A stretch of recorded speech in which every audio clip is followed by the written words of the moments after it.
Kamp Westerbork, the notorious Nazi transit camp even Dutch people hardly know. The camp was built in 1939 and served as a refugee camp. On the 1st of July 1942, the Germans used the camp as a transit camp, and the conditions in this camp were pretty humane if you compare it to the other camps. They had a school, small market, and for each sex separated showers, and even restaurants designed by SS officials to give inmates a false sense of hope for survival and to aid in avoiding problems during transportation. The last commander did his job by the book compared to the other former commanders whose methods failed. This caused problems and riots in the camp. There were a lot of notable people at Camp Westerbork, such as Anne Frank, Dora Garrison, and Johnny and Jones. This camp has some special stories, and still today some remain untold. Here we are in Westerbork. We can't go any further by car, and we are going to show you later why we can't go any further. We can't also use our cell phone, so we need to turn this thing off. Kamp Westerbork is about 35 minutes from here. Let's go and see what we can find there.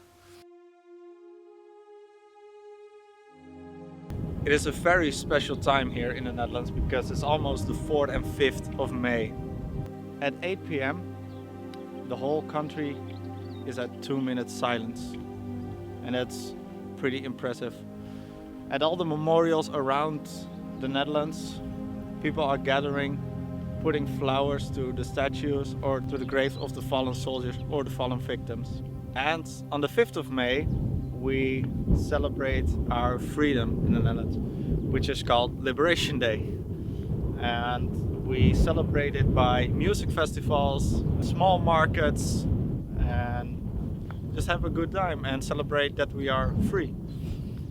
It's still, I think, 30 minutes to walk right now, so I'm gonna stop talking.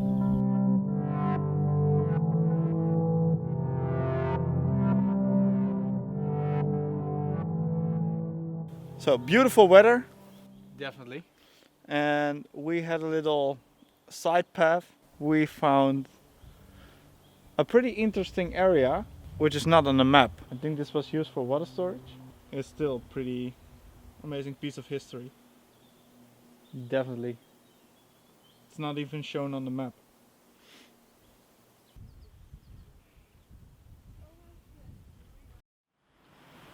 In the middle of the woods, we found a bunker, which was specially built for the SS. When they get the alarm, because they will be attacked by bombs or anything, they could get some cover right in these bunkers.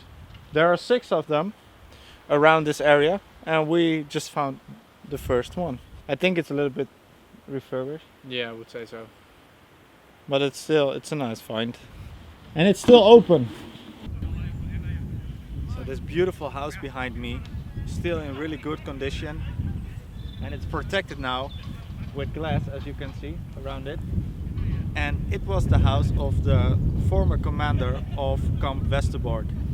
And now it's standing here and it's a monument. We are going to have a closer look and visit the rest of the camp.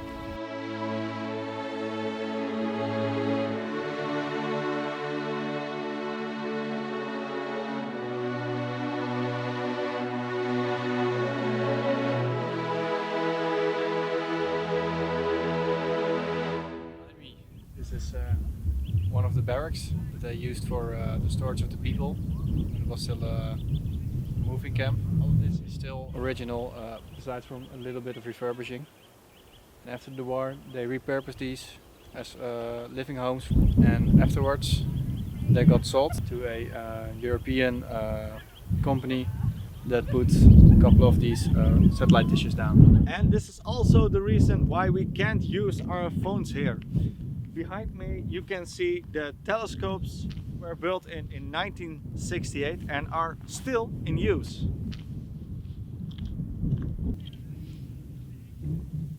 So we've been walking around here for like, what, about 2 hours? Yeah, so. And just what are your impressions so far? It's bigger than expected, and it's really crowded right now here. A lot of families, a lot of young people, and I think that's a good sign to give all this information and all this history to the next generation. What we are gonna do now is Deacon and I are going to walk around here, take some shots, and we will show you these shots and let the pictures speak for itself. And I hope you enjoy this video and appreciate what we have done here.